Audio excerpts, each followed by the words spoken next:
catharsis, the act of bringing a complex into the fore of consciousness and affording it expression. I'm like, catharsis, awesome. Like, what do I need to do to destroy like my psychological programming so that I can create new programs, like what we were talking about? And that's what I'm trying to do here too, is bring on people that have just crazy amounts of information, and then letting them just release it, and then having other people consume it.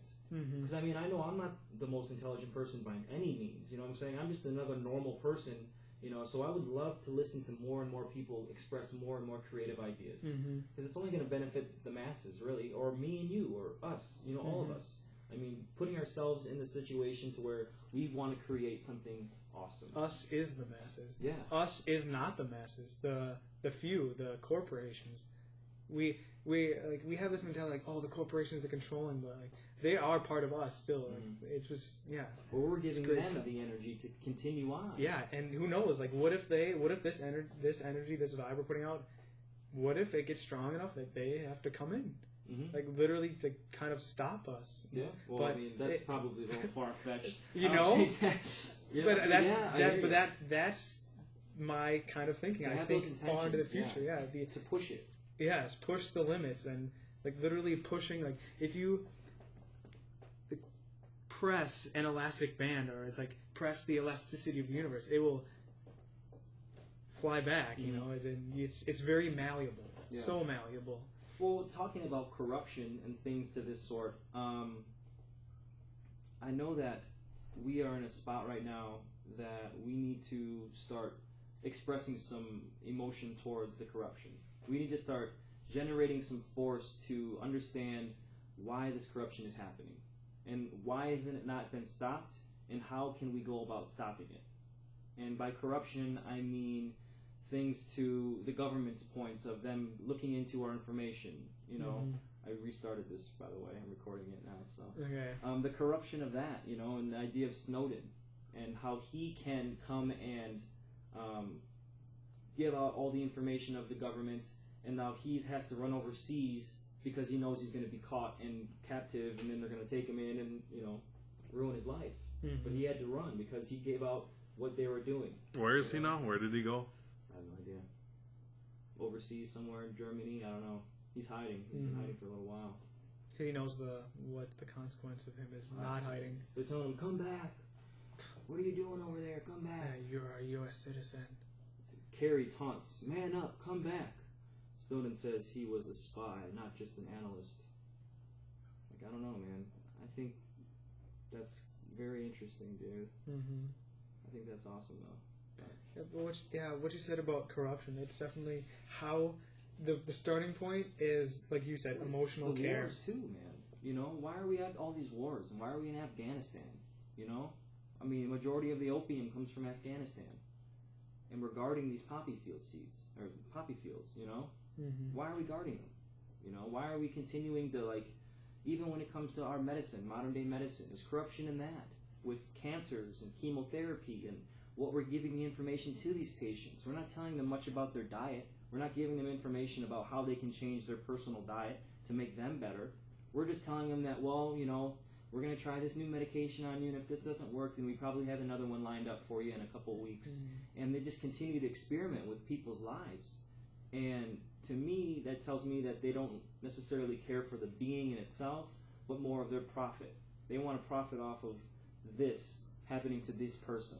And it drives me. Yeah, I started going to the doctor for the first time in my life, really, in the past year, and the only thing I find is things like, oh, that test didn't come out with anything conclusive. Let's schedule you for 2 more things.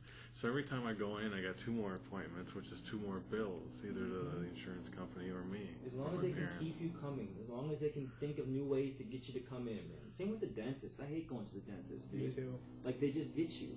Oh, you got a cavity here? Let's fill that one. Well, we can't have you come back today, but we'll let you come back in a week from now, and we'll have you, you know. Next thing you know, you're paying thousands of dollars because you had 4 cavities filled, and you're like, holy shit. I hate having cavities because I have that same problem. That's because I like sugar too, dude. And some people think don't about sugar, bro. Some people don't get cavities though. They can eat just sugary things, and I'm just like, come on. Man. I ate a shit ton of sugar, and my teeth are actually, knock on wood, like processed sugar. Processed sugar, not fructose. That's very true. Yeah. But that in itself is another fucking crazy addiction that people don't even understand they have. When you think about addictions and, whether it's alcoholism or you're addicted to heroin, sugar is horrible. Sugar is probably the most addictive thing out there. It's like crack to people. Because once you eat some sugar, I've done the study myself. Once I've ate a little bit of sugar, I have now just let the floodgates open. And it's just like, where's the sugar? It smells like a drug, too. You can go down the aisle in the grocery store and smell sugar, and it's like, the way that people describe cocaine. It smells like baby's piss. If it smells like baby's piss, it's good. It's the same thing with sugar, I swear. You know it's a drug if you smell it in large and it's bags. Everything. And they found a way to produce it in high fructose corn syrup. That's basically just corn with sugar. And it's in everything. Every cereal, I would say 70% of the cereals out there are all with processed sugar. And that's all I ate for breakfast when I was young. Me too. Cereals. Kicking the sugar habit has been tough. Fucking those Pop Pocket things or whatever. And Hot Pockets? Hot Pockets, but the ones that have the jelly inside and then you sprinkle on the cinnamon on top. Yeah, toasted I would eat sugar. those Pop-Tarts. What are Pop-Tarts? Sugar? Pure sugar. I mean, yeah, and then you get a banana and you'd be like, this tastes horrible. Yeah, I want the sugar. But have you ever had just gone a couple weeks without sugar and then just eat a banana? Or an delicious. apple? Your palate's completely It's satisfied. Yeah. You only need one. You don't need another Reese's. Exactly. Yeah. I've done that's why I like those Blue Ocean minerals, man, because once I started taking those, it basically canceled out my sugar need. I didn't need sugar anymore. Mm-hmm. It just blocked those connectors that wanted me to have it. And I think those are the type of products that we should be consuming. Yeah. That give you the head, that give you the hands up. You know what I'm saying? That give you the leg up. Another thing that you said about correcting corruption is thinking about what we do on the holidays. Yeah. But consuming. The holidays are for spending time with people, but think about Halloween. Candy. Yeah. I can't remember what the original tradition was, but I think it was to ward off spirits, because there was I think Halloween was to ward off evil spirits in the old days. Yeah, Hallows Eve. But then there's Black Friday. Dude. Just imagine. Easter, right? Yeah, Thanksgiving, the day after Thanksgiving. Yeah. Imagine if we just put it out there. Why? Just don't shop. Save your money. Dude. Imagine the companies. Just imagine. I was That's one of the instigating assholes change. that went out on Black Friday this year, and I regret it so bad. Because I bought a TV. Yay, I bought a $100 TV. Took it back because it's a piece of shit. How'd it feel when you bought it, though? It felt exciting. I was so pumped. Classic Waiting 1A. in line at Walmart, all these people piling in, and I got my little ticket for my TV. Yes, I got one, because there's only a certain amount. And then I got some headphones, and what happens with those headphones? I wore them for a day, put them in a bag in my car because I didn't want anybody to see that I had them, and I threw that bag away. So the headphones, $130 down the drain. So I took the TV back, lost the headphones, and then the other thing I bought was an air mattress, and that's the only thing I've kept, the air mattress. And I think of the time that I wasted that I could have been with my girlfriend and her family, or my family, and the connections that we could have grew from that aspect. Instead, I was out rummaging through a fucking Walmart on this day of thanks. Mm-hmm. I completely went against everything I stand for, and I completely shot myself in the foot when I did that. And it just I'll never do it again. I know that. I'll never be in a store on Thanksgiving. I'll look at those people and think, wow, yeah, I was there once, and I will never do that again. Yeah. I go to watch. I You think go it's to interesting to watch. You're just sitting on a bench, with your leg crossed. Yeah, look at these crazy people. Yeah. Yeah. Well, it is interesting. It's interesting to see people's, or your perception of people's states of mind as they change. If they see something or something's not there, they get incredibly upset. Why? This piece of plastic. I expected this piece of plastic to be here, and it was good price. It's Piece of going plastic to too. be there, and when it's not, just Yeah, and then they'll talk shitty to their parents or their kids or whatever. Gosh, we love those quick buys, those quick impulses. When we can go out, and we also love the idea of researching these things that we can go find. And they have this on sale at this. Well, let's go to this store first, and then this store second. And it's people have their whole day planned out, and it's you're pretty much giving that holiday no significance at all. You're taking any sort of beautifulness to that holiday and throwing it away. mm-hmm. And basically it's supposed to be about spending quality time with family, not spending it in the masses of other people's destruction. You know, I mean, pretty much they're just benefiting off of us. How many people have been stampeded or Oh my God! trampled on by stampedes of people? Deaths from Black Friday. Yeah, Black. We should do a White Friday. We should when it's like a random day. Let's just like on just a random day in the year and just buy a TV and just film us just destroying the TV A light with Friday? a sledgehammer. Yeah. A light crew Friday. Yeah. Just Boom. boom. Just be like, that felt really good. Yeah, man. Symbolic of our frustration. I think that they keep pushing the times down too. Wasn't it like midnight? We'll open our doors at midnight. Now they're opening their doors at 7, 8 o'clock. You know, and people are like, and like there's certain deals at certain times, so they're luring you in. They're getting you to come in because this is only going on from this time, so you got to come in. Mm-hmm. And it makes me wonder on a higher level what they're doing in the sense of attacking the people consciousness, taking their consciousness and then controlling it. Like you're taking away the focus of a lot of information. You know, you're putting their focus on something that's so bleh, and you know they're taking it away from the potential love and growth that they could be getting. When consciousness is largely unconscious, the actually conscious people can control the unconscious minds of the multitude. When I was in the tank yesterday, it's been a couple weeks since I went in, and for some reason there was this humming in my head. I don't know if you guys ever received a humming before. That's the tone of creation, my friend. But it was almost as if like the humming was trying to tell me that you are being kind of filled with something that you shouldn't be filled with. Like I had to like almost get rid of the humming after a certain amount of time. Like I've never had the humming before. It was almost like something else was being transmitted into me that was kind of altering my consciousness. And so when I was finally able to delve deep into who I am, the humming went away. And then I felt just completely satisfied. I felt like I was able to just be at peace. And before it was almost as if like, it was kind of like it was like the TV's on in the back room. White noise. Yeah, it's just like this white noise operating in your head that you don't know is there, but it's there. And I was able to feel it out while I was in the tank, and I'm like, this is crazy. This is probably going on all the time, and I don't realize it, and it's just kind of like distracting me or distorting my reality, you know? So when I was able to tone it off, I just felt so much better, and I got out of the tank. I was only there for like 45 minutes, and I just felt like everything was good, and I got out, and I was like, wow, everything feels lighter. Life feels more vibrant. Feelings and things like that just feel more pure. Yeah. It was incredible, like how I was able to just, I mean, every time I go in there, it's different. Mm-hmm. And after taking I would say a sabbatical, is that the right word, for 2.5 weeks, like, I don't know, man, I just know that whatever technology we're getting from the tank is enhancing, you know? Mm-hmm. I don't know. Lack of technology. Lack of technology or the ability to shut your programming off for a second and giving yourself a second to kind of recharge. Mm-hmm. Recharging our internal memories, recharging our internal batteries, giving our organs the sense of you don't have to work right now. Take a second to yourself, recharge, regain the energy that you're supposed to have, and then let's take it on into this world. And that humming is very characteristic of a lot of people on the process to enlightenment. The yogi and the yogic and the Vedanta tradition of meditation and just religious practices, they view it, once you progress to a certain point, you can hear that the underlying tone or the humming, and it's a higher frequency. It's one of the highest frequencies of perception there are. Like, you know how we can't hear dog whistles? It's almost like that, but you said it was coming from it was altering your being. I don't know what it was, but I've never heard it before when I was in the tank, and I knew there was no outside noise coming in to make this humming noise. And for me to have this is bizarre, because I'll spend hours in the tank. I'll be in the tank for like 6-7 hours.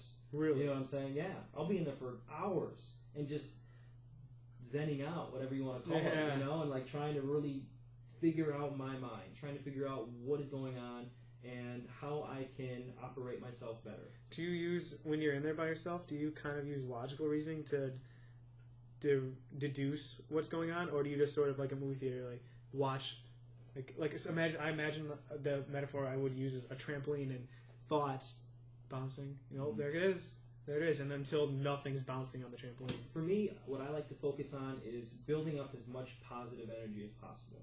Taking out any negative aspect from my life that I've brought in and finding a way to eliminate it as quick as possible. Sometimes it doesn't go away quick. Sometimes it'll just continue to sit there and just kind of play with you. But it's when you can take that negative thought and smile at it and say, hi, how are you today? You know, I love you, but go away. You know, like telling it, you know, there's no room for you here. You know, whatever you may be, you need to go now. I'm not going to let you control me. Because that feeling in your head is not good.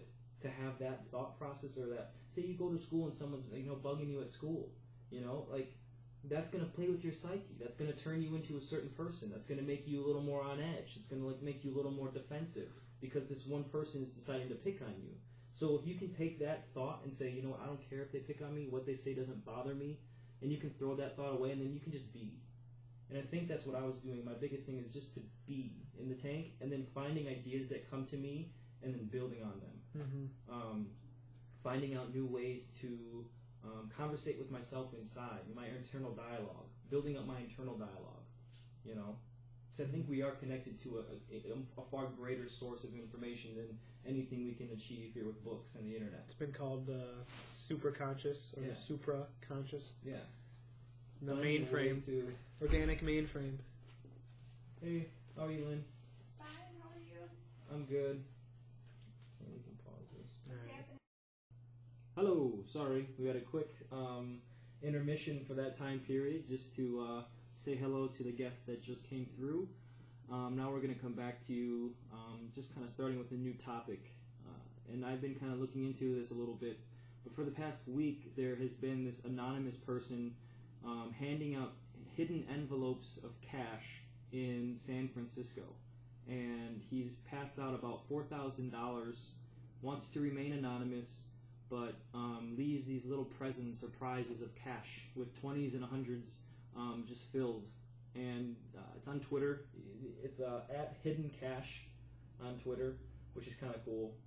I think when we put our society into that frame of mind, I think that's awesome. When we can put someone out there who's willing to give and generate a source of happiness.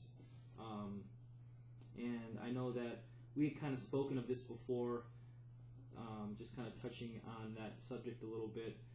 But if I had the means, or if you had the means, what would you do if you had like a couple $1 million sitting in your wallet that you didn't have to use for anything? It was just expendable cash. How would you go about like doing it? Or like, would you hold on to it? Would you invest it? Would you give it back? To be honest, right now in my life, I would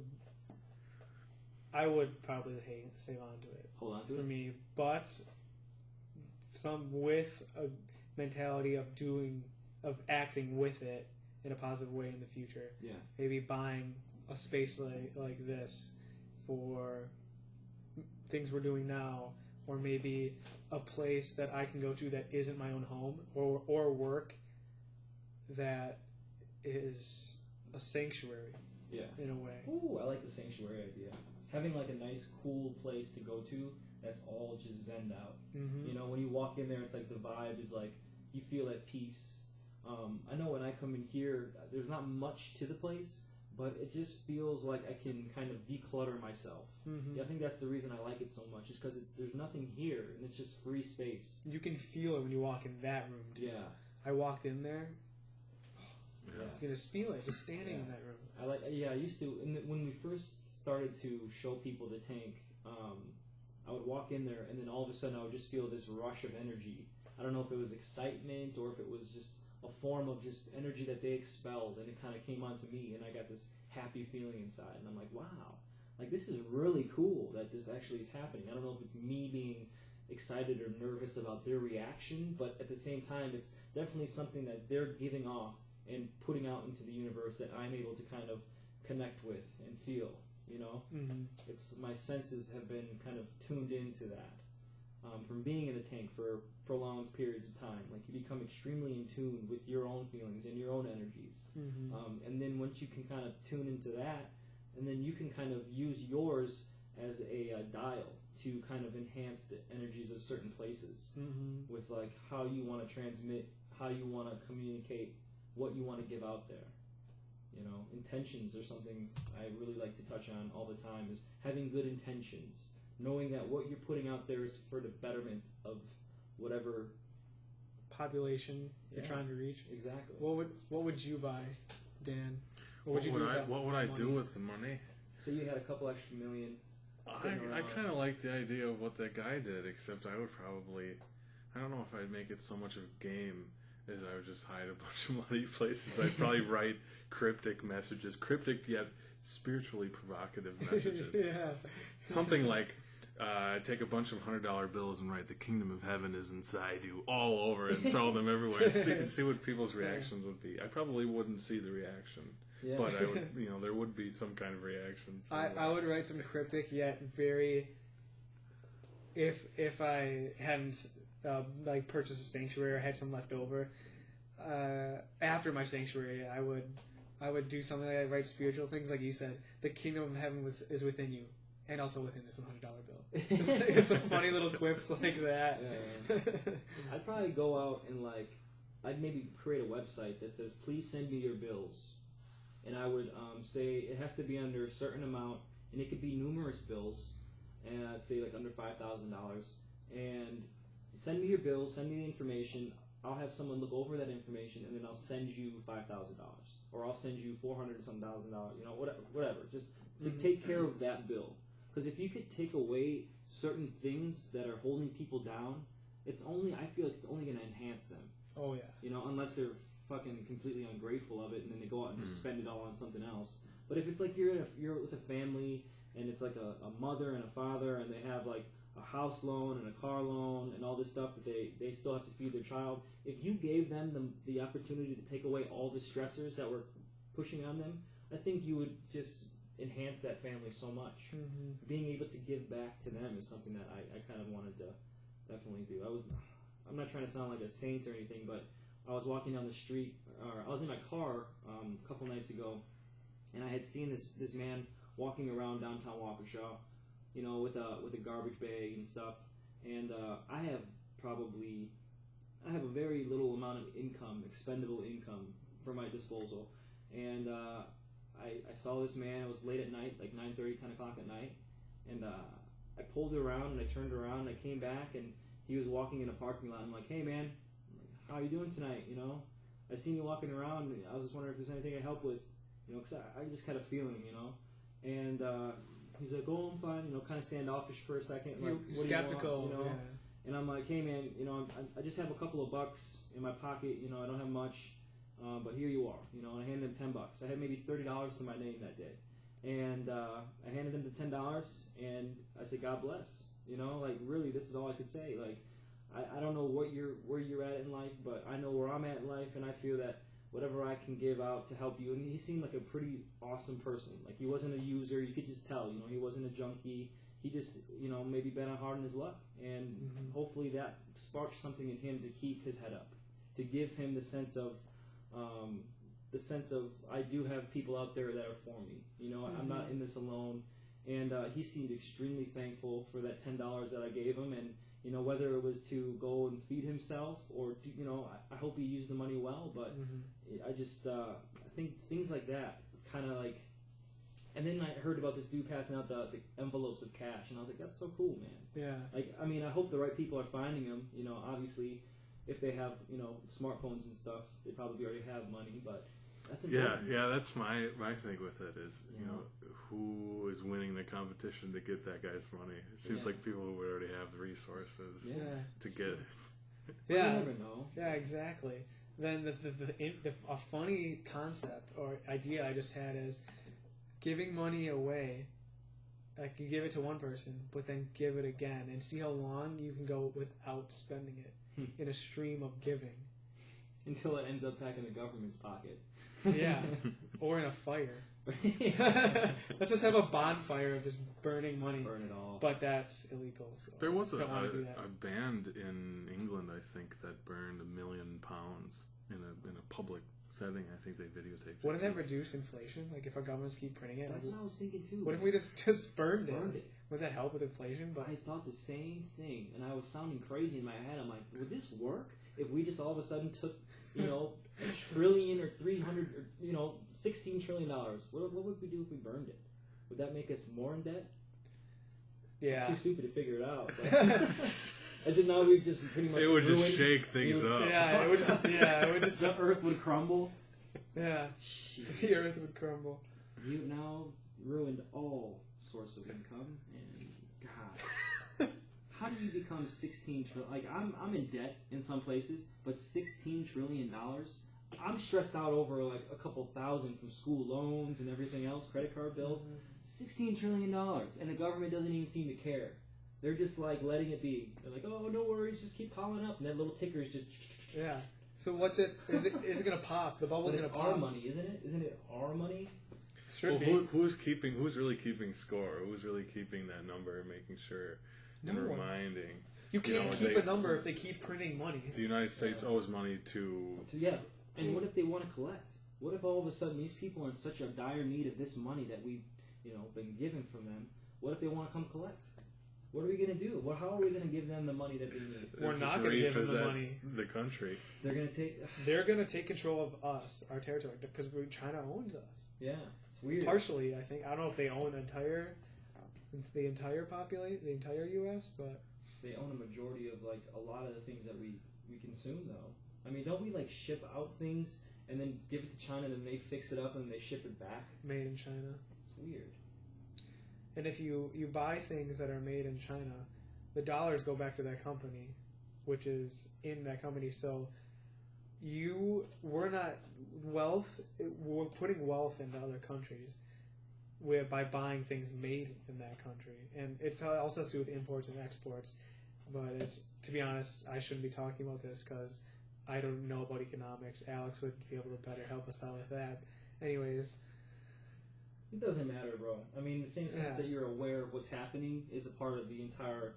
That's incredible. That you are aware of that there is corruption, and we are owing people trillions of dollars, and that's coming out of our money. And why are we still doing these wars? To where you ever hear about the Bilderberg Group and like the people who control like what we get in Afghanistan? Like they bring over like all the tanks and all the machinery and everything. Like Bilderberg is basically the sole company that produces all the weaponry and whatnot for like all the people in the wars. Like they're giving us the tanks and everything. So we're paying these guys billions of dollars to continue to give us weaponry and Hummers and making sure we're all outfitted to the correct amount of outfitting, whatever the fuck, and like these are the guys that the Bilderberg groups, and all these people are the heads of these the 1%. Mm-hmm. And they can do whatever they wish with what they want to say we need out there. So they say we need 300 tanks. Okay, well that's going to cost you $700 billion. No worries, here's a check. And then you give it to this Bilderberg group, and then all of a sudden Bilderberg is connected to politics. Bilderberg is connected to Monsanto. Bilderberg is connected to all the fucking corruption that we see or we hear about. And then they now can take that $700 billion that they just created from those tanks that we don't need over there, and they can disperse that throughout their other companies. And then all of a sudden they are now, that's how it happens. That's why wars happen. It's profiteering. Profiteering. It's just another way to steal people's money and put it into another form. It's like a little middleman, War is a middleman. War is a middleman. And not to mention the opium, all in Afghanistan, and that's coming out here. And then if you ever hear of the Oxycontin Express? Have you heard of that movie? No. Dude, this movie is all about like how easy it is and how readily available Oxycontins are in like Florida. Florida is like basically a vigilante free-for-all when it comes to like Oxycontin distributing. Like you could go to like 4 doctors, get a whole bunch of prescriptions. There's a doctor's office that you can get a prescription, and then next door to it is a fucking pharmacy for Oxycontin. And you could take this prescription, go to this doctor, get your 120 Oxycontins, and then all of a sudden, go to another doctor just down the road, get another prescription, because there's no database, and you can go get a whole other. And so when we think about the money that we're generating from drugs that we're consuming from another like place that we're doing war in, and then that's coming, and then we're getting. I mean, it's just this continual cycle of just disillusion that we're living in. Like we are seriously in this weird quagmire of like fucked upness, man. And and there's people, and then once you form that addiction to OxyContin, you got people coming down. That's what they call the OxyContin Express, because there's people coming from all states just to profit or just to get off these drugs, and then they take the drugs and bring it back to their state. Addiction's profitable. profitable, huh? Dude. Yeah. And like when they can't get the oxys, and that's when the heroin addictions come into play. Because heroin's cheaper, it's easier to make, and then all of a sudden you got a whole bunch of other zombies rolling around. Oxycontins are a really good way to really fuck up the consciousness of the universe or of the United States. You know, I mean, if you really wanted to control a population, what would you do? You would give them something that turns them into a zombie. You control what they thought, and you would pretty much find a way to hold them hostage of their own money. So taking their money and making them feel like they need it, you know, there's no form of like, you're not going to get your money from anywhere else. You have to work this dead-end job 8 hours a day, and then that's going to go into your house that you have to pay. So you only have a couple extra dollars to spend on things, and that extra couple dollars are going to make you want to spend it on drugs that we already control. So they're controlling you in every aspect. Mm-hmm. It's crazy. Yeah. So where, like you said, yeah, where does it? Where do you decide to end it? And where? You know, and for me, it was like just saying, just stop worrying. I had to stop worrying where the money was going to come in. How am I going to pay this bill? It's either I got to get rid of the pleasure thing that I have, whether it's a car or whatever, or I just have to accept the fact, you know, or work 3 jobs. I've done all of them. I've worked 3 jobs. It's not fucking fun, dude. I have too. It's not fun. Yeah, it's terrible. I mean, you want to build up the population, you want to build up society. We got to build up our self-esteem first. We got to build up our, you know, morals and our character first. And we're not doing anything to do that. We're not. And that is because of control. Control, man. They're doing whatever they can to manipulate us, to turn us into these creatures that don't feel any sense of self, any sense of well-being. We don't feel that. We're scared. We're worried. We're angry. Those are some really bad frequencies to be running off of. Oh, yeah. You know, being worried, being scared, and being angry are not good at all. As opposed to being happy, being creative, being expressive. That's what my biggest goal in my life right now is, to no longer be afraid of anything. Accepting for what it is, letting it run its course, and giving thanks at every moment I have. Mm-hmm. Just giving thanks and allowing that to just be. I mean, I really strongly feel that we create our reality through our thoughts, through our manifestations. Oh, yeah. So if you're in a constant state of fear, you're creating this reality of fear. Self-propagation of whatever frequency you associate with. And one of my coworkers, his name's Chris. He's one of my managers, and he said people who constantly have the same emotions over and over again are actually addicted to those emotions.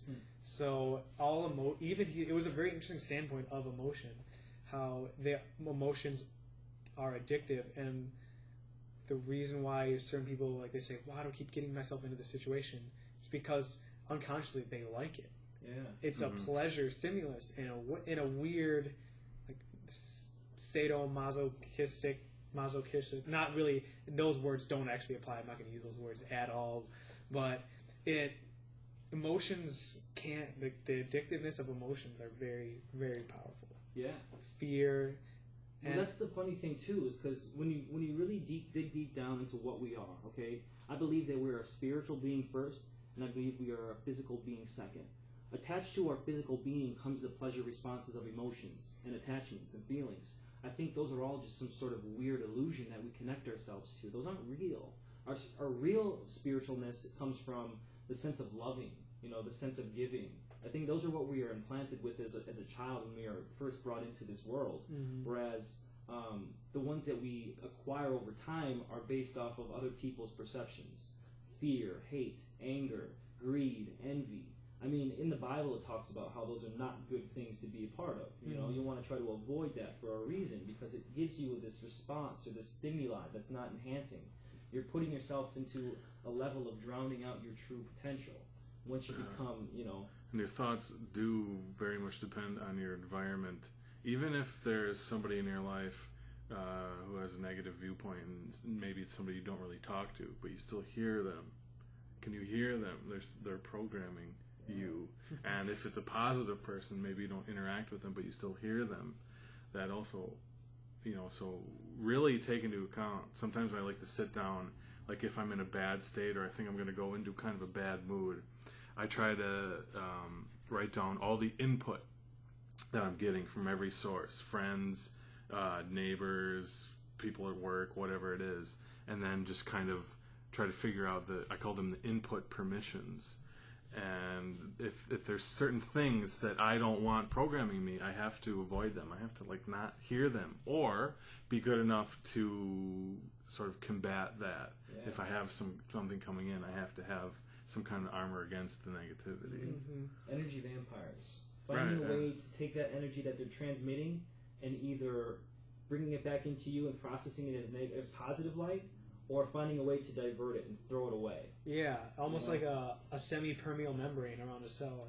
It allows certain things into it, but not others.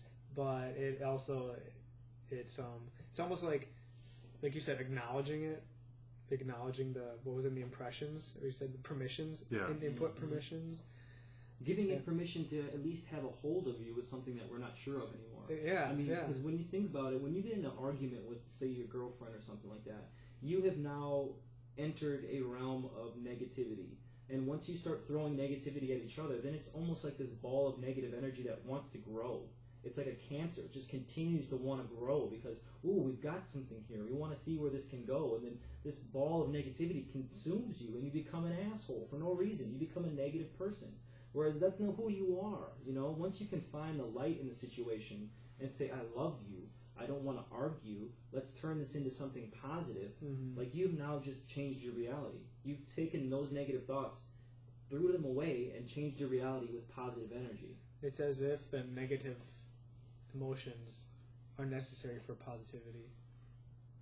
To understand what it feels like to be positive. Yeah. But I think we need as much positive input as possible. Mm-hmm. Positive aspirations for ourselves is a awesome evolutionary trait that a lot of us need to kind of take and hold on to. Like telling yourself that you are an awesome person. You have these incredible feelings inside of you for a reason. Like I just said, they are kind of like put into this universe to trick us. But if they're in there to trick us, we can then trick ourselves into having it be positive or beneficial. Like being a loving and happy, outgoing, charismatic person is something that this society has a hard time kind of grasping. I don't really see too many wild, charismatic, happy-go-lucky, loving people out there. That are just so exuberant with this beautiful energy that it's like you want to be around them. I knew a girl like that. Her name was Annie. I actually called her before she went back to Illinois. She lives in Illinois, and I said, you have to come with me to one of these podcasts in the Flow Tank. And she's just literally being around her. She just wouldn't stop talking about the amazingness of everything, and it was just like, this is her, like what we're doing right now, and people like that, exactly. And she taught me, like she became a good friend of mine for a reason, and she taught me how to exist in wonder, and that was great. Dude, and I want her to come back here, visit, and next week I'm going to try to get her up here for this podcast. Whenever we can, if we can get this software to work properly. I'm horrible with computers. I don't know what it is, man, but I'm horrible with computers. But back to the point of putting in as much positive as possible. When I went into the flotation tank for the first time ever, before I heard any other information, I did the Joe Rogan research and I looked into some Terrence McKenna. The first time I had entered the flotation chamber, the sensory deprivation tank, I was filled with so many positive aspirations about myself. I was overtaken by it. I was just completely overwhelmed at these words or these feelings and these energies that were creeping into my body, my psyche, my personal space. Like I had no idea that we could believe or think this way. Being a positive being, like I remember I still look at the video that I put out like 4.5, 5, 6 years ago, whenever I put it out. Like when I first did it, I recorded myself. And I sounded like a Momo, but it was awesome. Like I was just like, I don't know what I'm doing, but I'm happy and I like it. I've never been like this. Like I've never been taught this. They never taught me in school how to be happy. You went to music class, you went to this and gym, but how about a class on being happy? Yeah. How about a class on letting yourself just let it fly? Who cares? A class that isn't a class. Yeah. Just sitting down and having the instructor be like this extremely positive person, just blasting off this light. Yeah. Like just go. We should sign up to teach a class at Yeah. a university. See if we can. Yeah. Like, as a joint panel. Yeah, I think that would be interesting. What? We should try UWM. Or I graduated from Carroll. Maybe I could, like, Yeah. my philosophy professor's pretty good with that. Yeah, man. Or we can even do like a tele-seminar or something like that, or have them call in or something. I don't know. Like, Rent out a space in, like, a hall. Or, like, hey, can we give a little presentation here on this? yeah, you know, just about Yeah. traits of being a happy-go-lucky, loving, successful, exuberant, exciting person. I mean, you Yeah. don't think of that far. I don't know. Just as much positive light, and then I'm sure once you express that, I was at the movies yesterday and I was laughing at points where no one else was laughing, and I felt my laughter was contagious. Like, I wasn't meaning to make everybody laugh, but like I would just burst out because I don't care what anybody thinks. So I would just burst out and laughing, and then all of a sudden these people would just start. It's like a wave and just poof, consume the entire theater. Like, Yeah. People were just laughing, you know. Yeah. It's crazy, man. Like, I've had moments like that too, though, because they're funny they bring up the laughter point. Funny that you bring up laughter. But, I was driving with my manager the other day. He gave me a ride home from work, and he told me the story, and I just burst out laughing. It was like one of the funniest stories I ever heard. And then he started laughing at his own story, which was the cause of my laughter. My laughter was the cause of his laughing at the original story. And then I saw him a couple days later, and he goes, "Man, I have not laughed like that in so long." Mhm. And I go, welcome to like my life. yeah, And it's like, man. Please let it be. You know. Yeah. I mean, when you think about all the beautiful songs from like all the greats, a lot of it is from love, and a lot of it is from happiness. Heartbreak. You know, heartbreak. All musicians You have have their to have that origination heartbreak, in dude. heartbreak. Yeah, you gotta have that reference point. You gotta have that, like, damn, that sucked. That's why I play the guitar. How do I turn this around as quick as I can? Yeah. And that's a huge thing too. Is we need to learn how to turn it around as fast as we can, because it's really easy to get into those negative points and just kind of swirl into that negative environment, like let it consume you. It's when you can just sit down and be like, no, I'm not going to let it consume me. I am not this negative energy. I'm sorry for what had happened, but I need to move on. Mhm. And that's where the idea of living in the now is important. Encompassing this moment right now and letting it just consume us to the most beneficial way as possible. Mhm. You know, letting it be, like being in the now. Because when you look at time, right, it's just a continual, just linear line that just goes. And just because we've given it like some sort of structure with hours and things like that, doesn't mean anything. Mhm. We are just a being. Like, this, just because someone gave it the structure doesn't mean that it should exist. All we have is right now. Every single day, right now. Boom, boom, boom. Mhm. You know? And how are we going to use that time? And how do you use it, man? So, Why do you use it? That's the question I yeah, have. what's our Why do you purpose? use it? And I like analyzing just that question. You know, why do we use time? And it's almost like a time is a thing to be manipulated. Time. I remember reading this. Like a lot of people's time is money. Time is this. Yeah. Time is also space, because there used to be this concept in physics where there's space is separate from time, and blah blah blah. But it's actually space time now. Yeah, because you can't observe one without the other, so it can't be And posited as one. and you have to take the observer into account as well. Mm. Like, That's where it gets tricky. each experience is different based on the emotion of the observer. Mm-hmm. But then Yeah. I've thought about, okay, is motion is velocity. So we are pretty static right now, huh? Us three. But how fast are our minds moving? Mhm. That's the question. Like, Yeah. because how much is perspective on actual velocity, like physical velocity, and how much is mental velocity, like frequency, mental frequency, you know, because you could be moving at a different rate than I am, and you're moving at a different rate than I am. Just crazy physical stuff, like mental. It's kind of like the idea of the placebo effect too, though, because I think we can make ourselves believe that we're moving faster than we really are, until the point of where we are really moving that fast. Mm-hmm. You know, in the sense of our thoughts, in the sense of what we can create, in the sense of how we develop and how we structure our conversations. I think we can bring in a lot of energy, you know, as long as it's there with us.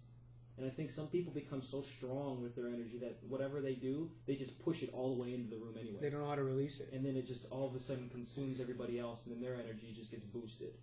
Yeah. You know, I mean, if you can steal someone's positive energy, you can definitely enhance it. And I feel you can enhance it a lot easier than, because at least when you give out a positive vibe, you're doing something for those people. You know, whereas if you're giving out a negative vibe, you're taking their energy and you're throwing it away, because the negative energy doesn't. When you take their energy, it doesn't go into the person. Maybe a small percentage does, just that, like, haha, I got them. It almost deflects or dissipates into the environment. And you're just ruining it. You're letting it go. The energy that they took all this time to gather and harness is now being completely unused and thrown away. You know what I mean?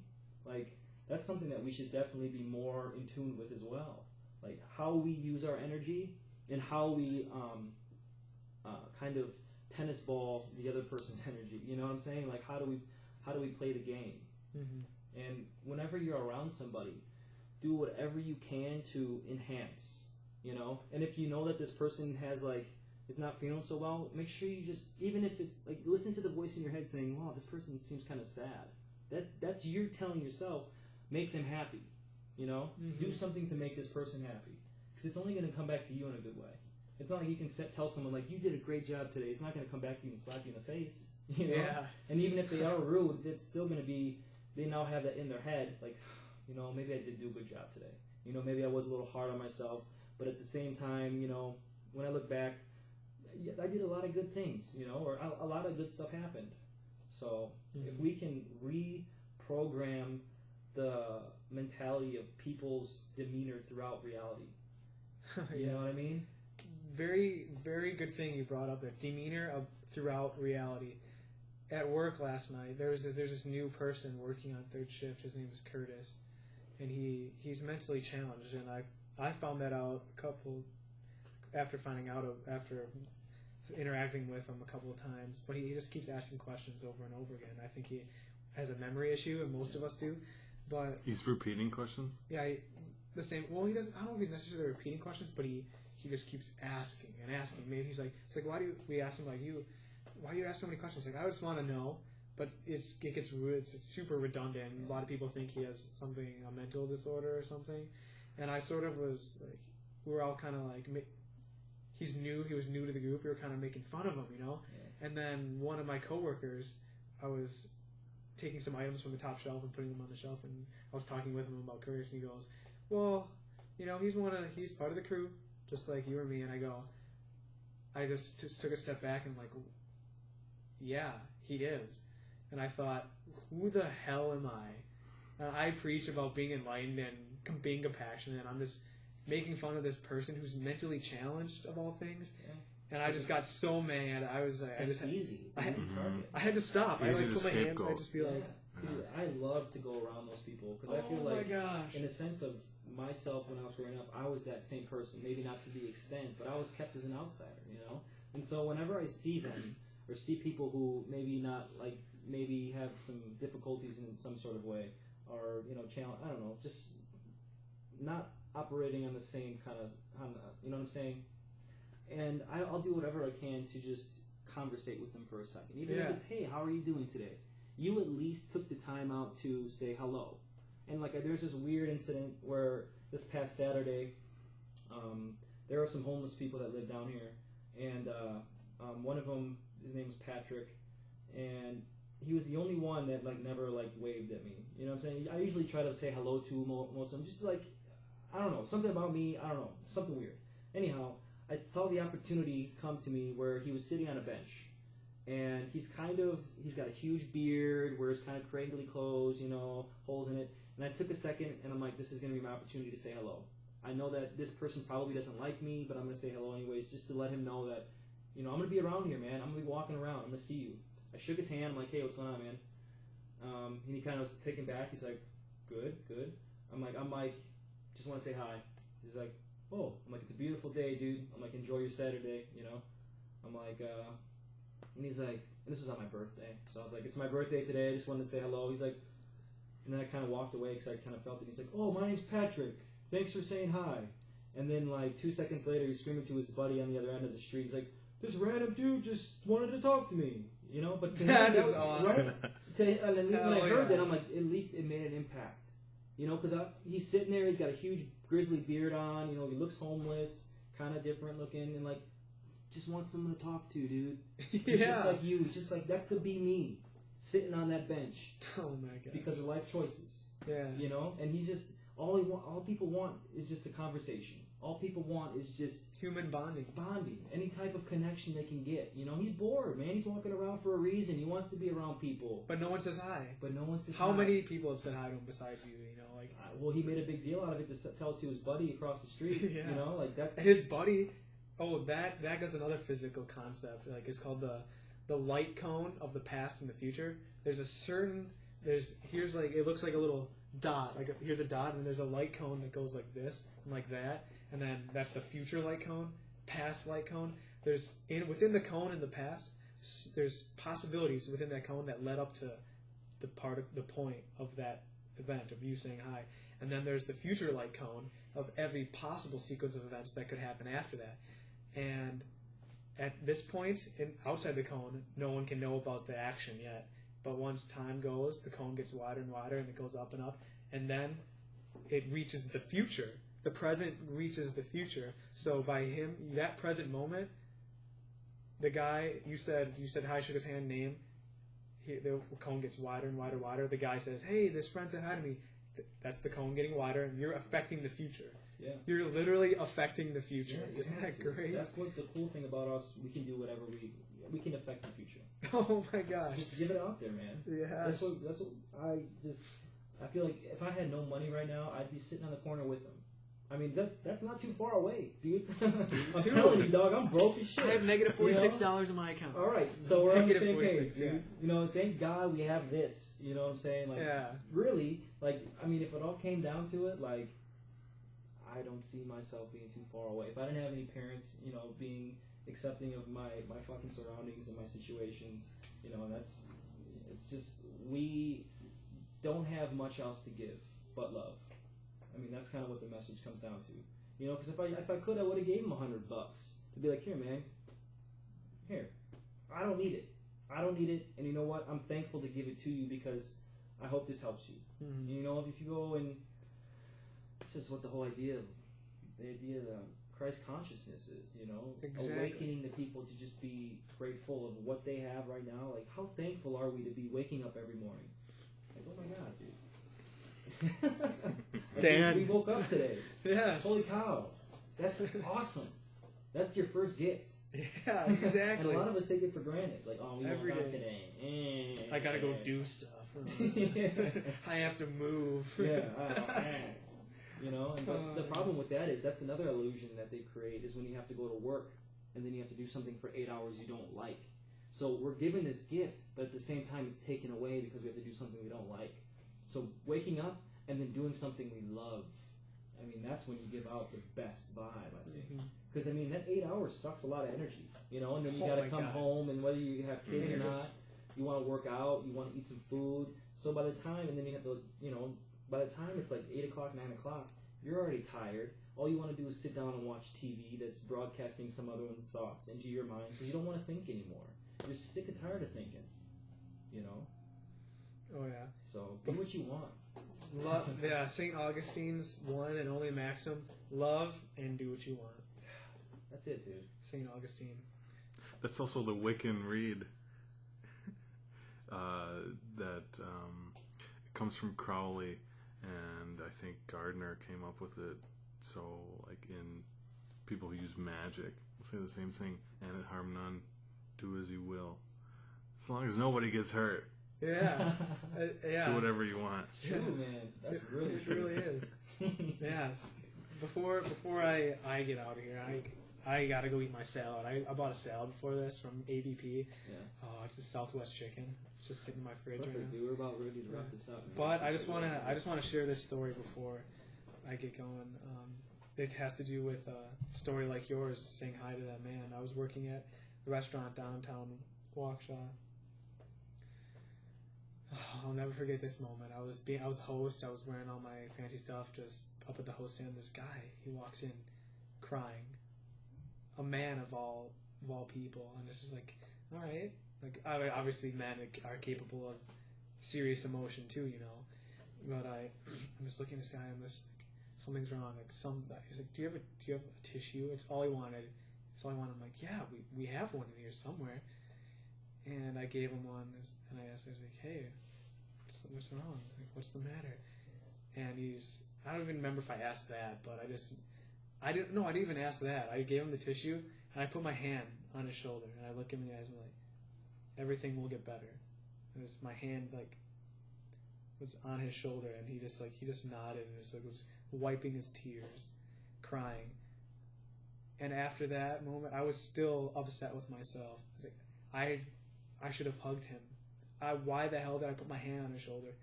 I could have done so much more. Yeah. And next time that happens, I remember I literally when I got home that I meditated, and I did a loving compassion meditation. And I imagined his face and him being happy or just something. I just imagine him walking away. I imagined the situation when I was meditating in my room of him leaving the restaurant and him having a smile on his face, or him being relieved of suffering. And the situation I imagined actually was him walking away, or I reimagined the situation, me hugging that person, just like no patting. Don't really like the pats, just like when you talk about and holding things I want to continue to get better on, it's those types of things. Being able to be completely aware of the situation and being able to be the most beneficial to it. You know what I'm saying? Instead of like patting on the back, maybe you would have gave a hug, or maybe you would have done a little more. You know, because I think that's always in us. You obviously wanted to give him a hug for a reason, so it was in you for a reason. You know, so it's just, I think that's a fantastic step that you just made to realize that, you know, I could have done more, but at the same time, at least you did something. Yeah. You know, you could have done nothing, and then that could have perpetuated this person into but at least you may have stopped something. You know, that point exactly. of giving that energy and stopping that negative thought in that person's mind just for a second, you changed his life. Mm-hmm. You know what I'm saying? And maybe I was inhibited only the hand because I was in a restaurant, in a social place. But right, why should that inhibit outward expression of love? You know, why should being in public inhibit expressing compassion or caring? You know. Mm-hmm.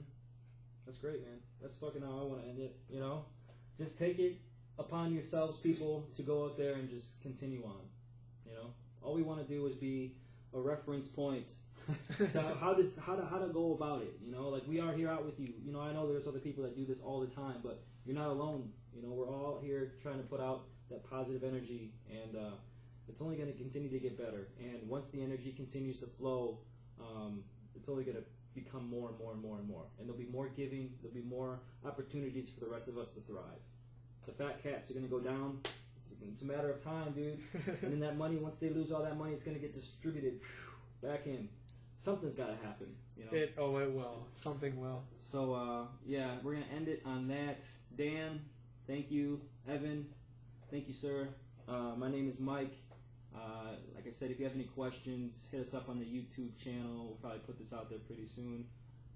Other than that, feel free to check out the other podcasts that we do have. I got one with King, and then we have another one with these guys and a couple other people. So, yeah, check it out. Big kiss. You guys are awesome. Continue on. Peace.